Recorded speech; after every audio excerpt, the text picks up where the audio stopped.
Casing দেওয়ার জন্য তারটি লাগাতে লাগে আর কি।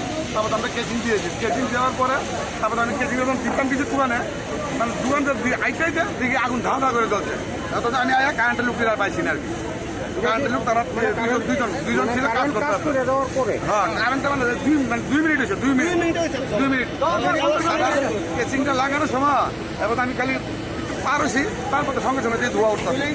আগুনটা কি কারেন্টের থেকে যত সম্ভব কারেন্টই হয়েছে।